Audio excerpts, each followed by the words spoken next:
चालू करूं। नागौर के अंदर जो पंचायत राज का चुनाव हुआ और जिस तरह कांग्रेस और भारतीय जनता पार्टी ने कल मिलके खींवसर सहित कई जगहों पे राष्ट्रीय लोकतांत्रिक पार्टी को हराने का प्रयास किया, आरएलपी के लोगों के कंधे पे बंदूक रख के आरएलपी को मारने का प्रयास किया। इसी तरह बीटीपी को डूंगरपुर बांसवाड़ा के अंदर दोनों बड़ी पार्टियों ने मिलकर मारने की कोशिश की।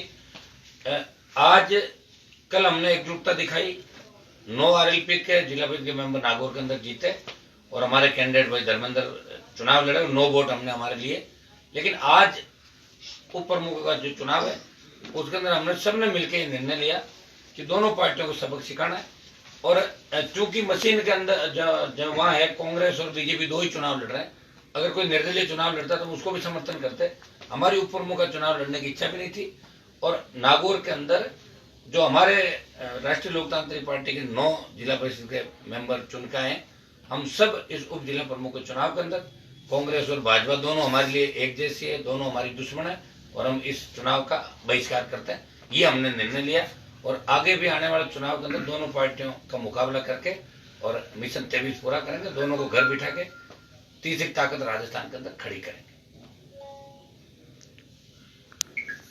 किसान आंदोलन चल रहा है, अब क्या रणनीति रहेगी? किसान आंदोलन के लिए कल कोटपुतली के अंदर बड़ी सभा रखने के बाद कोटपुतली से ऐलान होगा, दिल्ली कूच करेंगे। और मैं प्रधानमंत्री जी से भी ट्वीट के माध्यम से गृह मंत्री जी को भी मैसेज हमने करवाया है कि आप किसानों की सुने। अन्नदाता सड़कों पे, कई किसानों की ठंड से मौत भी हो गई, वहां पे हालात भयावह है।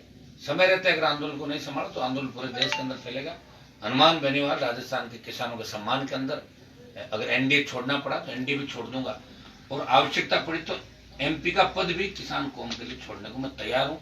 मैं किसानों को न्याय जब तक नहीं मिलेगा तब तक मेरा संघर्ष जारी रहेगा। कल हम कोटपुतली से आगे की लड़ाई का आह्वान करेंगे, रणनीति बनाएंगे कि आगे हमें किस तरह लड़ाई लड़नी। हमें कोई राजनीतिक रोटियां नहीं सेक रहे, हम चाहते हैं कि किसान की बात सुने और इन बिलों के अंदर या तो बिल वापिस ले और यह बिलों के अंदर जहाँ किसानों का विरोध है उन जो इसके अंदर इन्होंने अलग अलग रखे हैं, जैसे मंडियों का मामला है या एसडीएम तय करेगा, कोर्ट में नहीं जा सकते, ये 3-4 प्रमुख जो मामले हैं। और हमारी एक प्रमुख मांग है स्वामीनाथन आयोग की रिपोर्ट सरकार लागू करे।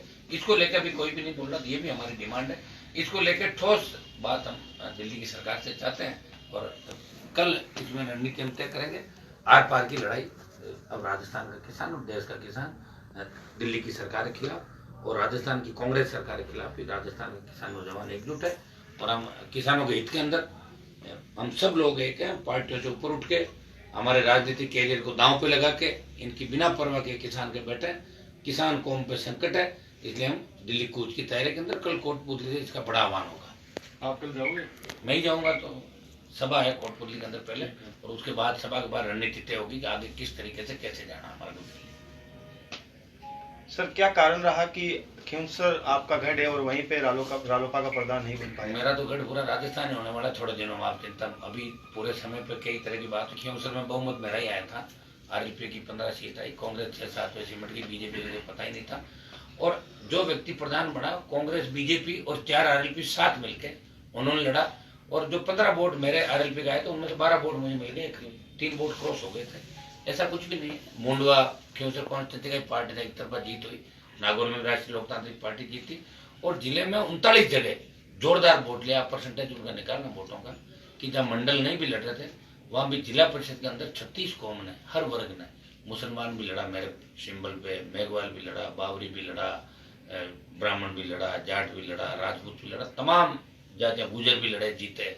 तमाम जातियों ने चुनाव लड़ा और तमाम जो 9 मेंबर है उनके अंदर भी आपको अलग अलग जातियों के मेंबर दिख रहे हैं। वोट परसेंटेज बहुत अच्छा रहा। आगे जो सांसद का चुनाव, विधानसभा का चुनाव होगा तो मुझे किसी को चिन्ह बताने की आवश्यकता नहीं। ढाणी ढाणी राष्ट्रीय लोकतांत्रिक पार्टी पहुंच गई। नावा में खाता खोला, मकराना में 2, डेगाना के अंदर खोला, परबतसर के अंदर खोला, डीडवाना में खोला, जाइल में कांग्रेस आरएलपी का कंटेस्ट था, मेड़ता में आरएलपी कांग्रेस आमने सामने प्रधान में लड़े।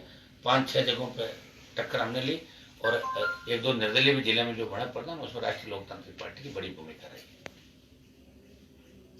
जो बीटीपी वाला आपने बताया, देखिए बीटीपी ने कांग्रेस को समर्थन किया था अभी सरकार बनाने के लिए और कल जैसे ही बीटीपी चुनाव जीती, वहाँ 1 नंबर की पार्टी बन के उभरी उन डोंगरपुर बांसवाड़ा के अंदर, तो कांग्रेस और भाजपा उसको हराने के लिए एक हो गई। राष्ट्रीय लोकतांत्रिक पार्टी को खत्म करने के लिए भी कांग्रेस भाजपा एक कल खींवसर में हुई थी, और नागौर में कई जगहों पे, कई मंडल और जिला परिषदों के चुनाव में, इस तरह बाड़मेर के अंदर भी कई जगह वार्ड जो मैंने देखे तो एक तरफा जीत रहे, तो वहाँ बीजेपी के उम्मीदवारों ने कांग्रेस के उम्मीदवारों को 7 वोट मांग लिए कि हमें नहीं दो तो आप ऐसा करो, आरएलपी को मत दो, कांग्रेस को डाल दो। मतलब खौफ है, राष्ट्रीय लोकतांत्रिक पार्टी का खौफ कांग्रेस और बीजेपी को सता रहा है। राजस्थान का जवान किसान जाग उठा है, ये अपना हक और अधिकार मांग रहा है, और आरएलपी इनको राजस्थान में नई दिशा देगी, और राजस्थान की सत्ता किसान के बेटों के हाथ के अंदर आएगी आने वाले समय।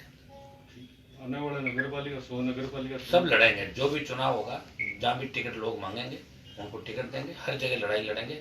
अब तो लड़ाई का ऐलान हम कर ही चुके हैं, पंचायत चुनाव लड़ लिए, कि शुरुआत थी पहली बार राजस्थान में किसी क्षेत्रीय पार्टी ने शुरुआत करी बड़े स्तर पे, और निश्चित रूप से वोट परसेंटेज आप निकाल कर देखोगे तो शायद आरएलपी को बहुत बड़ा वोट परसेंटेज, बहुत बड़ा आशीर्वाद लोगों का मिला। और 12 जिले जो सेकंड चरण के अंदर है, उनमें हम इनमें जो प्रमुख हमारे नहीं बन पाए वो कसर उन 12 जिलों में निकाल लेंगे, और कई प्रधान और हमारे बनेंगे, 2 प्रधान हमारे स्पष्ट रूप से बने, और 5-6 जगह हम सेकंड नंबर पर है। और खींवसर में कोई कांग्रेस भाजपा कोई नहीं जीती, वहाँ आरएलपी का बागी, जो आरएलपी के नाम से झंडा लगा घूम रहा था, वही व्यक्ति कांग्रेस बीजेपी से मिलकर एक जगह पर बैठ कर उसके अंदर चुनाव जीता। 3 वोट हमारे क्रॉस हुए खींवसर।